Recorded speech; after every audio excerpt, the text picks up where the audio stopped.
So on today's Academy lesson, we're going to talk about the one-handed cut. Now, I know I've talked about the one-handed cut before in easy flourishes. However, I'm going to show you guys today that the move actually has a lot of applications beyond just its use as a flourish. So I'm going to show you guys about 5 or 6 different applications of the one-handed cut, different ways that will allow you to make a lot of tricks a lot simpler. So here we go. One thing I've never liked, by the way, is these cases for some odd reason. I don't know. I feel like the companies that make them are thinking, oh, we're going to make a case that's unique. There's a reason that they're out from the top, because they're easier. Here, it's more of a pain in the butt. So the one-handed cut, just to refresh you guys, is you are holding a deck in the straddle grip. Your fingers at the end here, your pinkies in the bottom. Your fingers, the ring finger, and the middle finger are here. And the thumb has a large gap, about 1.5 inch gap, between the bottom card of the deck and the palm of your hand. Now, what's going to happen is that you're going to use your thumb to let a couple cards fall onto this gap. So you're just letting go with your thumb. Now your forefinger is going to come in and press on this bottom packet. Now, it's very important the placement of your pinky, because if your pinky wasn't there, the cards would just fall out from the palm. But your pinky's there preventing the cards from falling on the floor. So now with your forefinger, you're going to press up.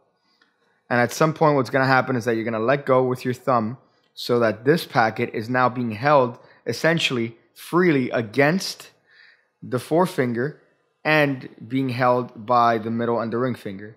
So that's going to happen as this packet comes up and over, and you have successfully completed a one-handed cut. Now, the first application is as a key card placement. So imagine that you have a card picked. In this case, it's that funny gimmick card from the last episode. We'll go with this one right here, the Jack of Spades. Now, if you know the bottom card is the Ace of Diamonds, you could very cleanly do a one-handed cut and place this card into the deck, knowing full well that if you could spread the cards and look for that Ace of Diamonds, you know that the card directly to the right of it is the spectator's card. So using it as a key card placement is a wonderful little hands-off way of saying that your card goes somewhere in the middle. Absolutely no control on your end. You could even cut the cards if you want, and you still have access to the card. All you have to do is look for the Ace of Diamonds, and the card that's directly next to it.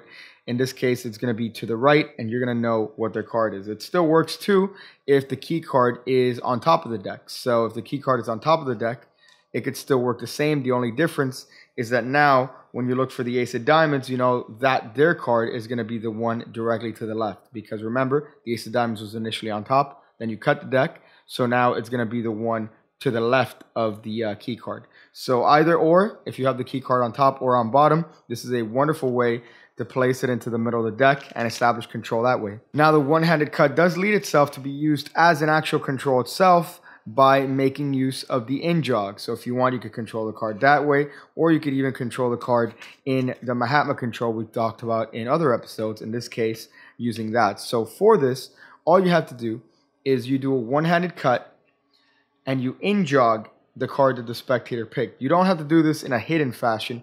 You could do this very openly and score that card up. And of course, in that action, you've gained control over the card. So the explanation of that is we're just going to take their card and execute a one-handed cut, placing it about halfway down of this card that's being cut into the middle. So once we complete the cut, their card is now at an in-jog. What this allows us to do is to press down with our thumb, which raises up this upper packet.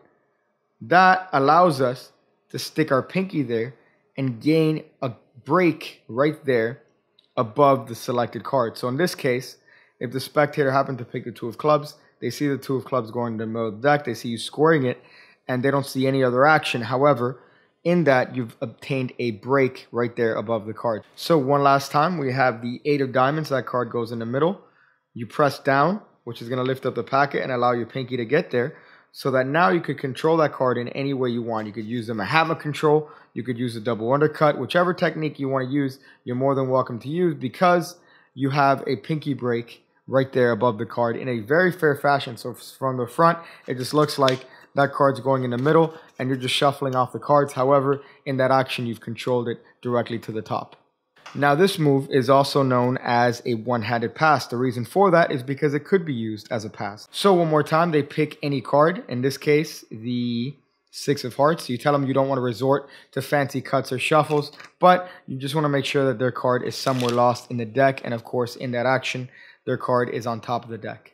All you're doing here is you're getting a break right there above, in this case, the 9 of diamonds. You're getting a break above the 9 of diamonds, and you're just carrying off with a one-handed cut.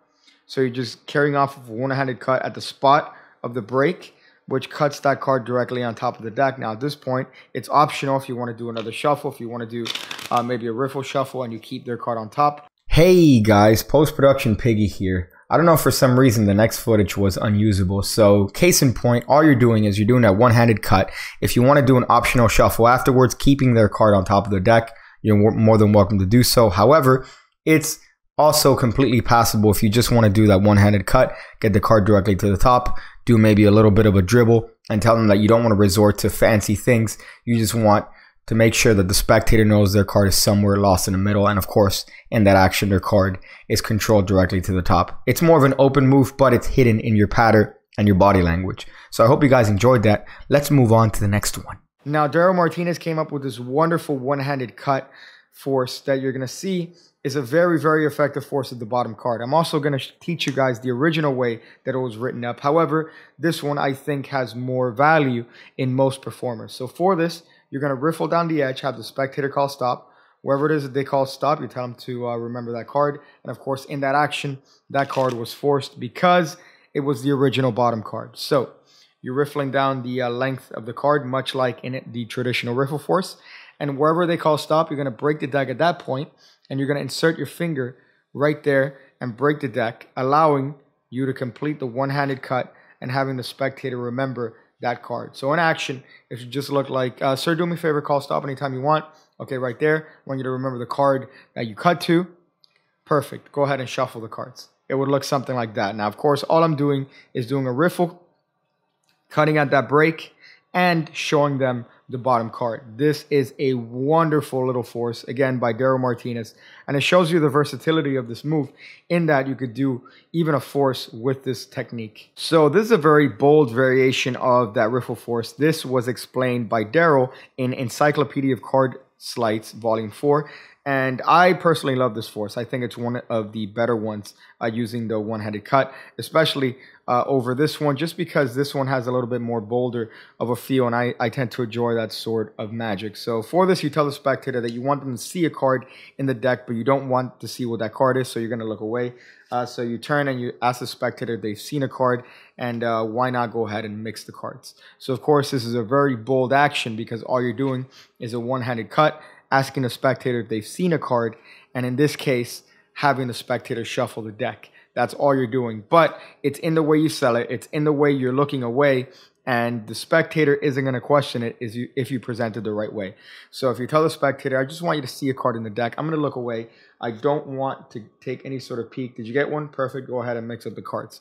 So that is a very bold, but I think a very underrated force of the bottom card if you need to force the bottom card, or if by any chance you've peeked at the bottom card and you want to establish a mental thought of card sort of ploy. So you tell the spectator, you're just thinking of a card, you never even took one out, you never even, said stop or anything, but you're just thinking of a card in your head. Go ahead, say it over and over, and you could reveal the card in whatever way you want.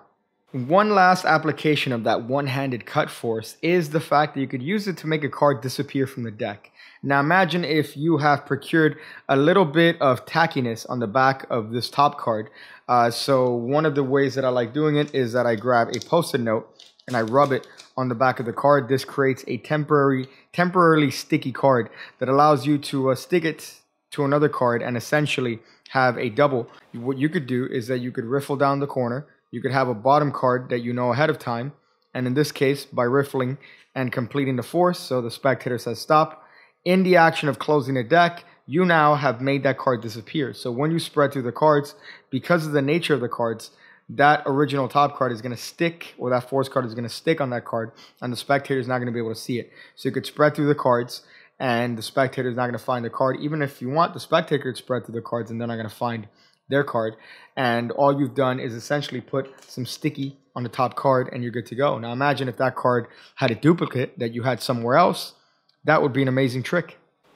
So those are a couple different applications of the one-handed cut. I know that it is a very simple move, but it is very versatile in terms of its applications in Magic and in terms of what you could do with just a simple movement of the cards of one packet being put up and over the other packets. So I hope you guys make use of something there. I hope you guys understand and appreciate that not all moves should be taken at face value. So just because you learn a move and you see it as a one-handed cut, don't think of it as a one-handed cut. See it for other properties, and you're going to see that you're going to be able to expand most of your moves well beyond their known capacity. So thank you guys for being part of the Academy. Again, it helps tremendously.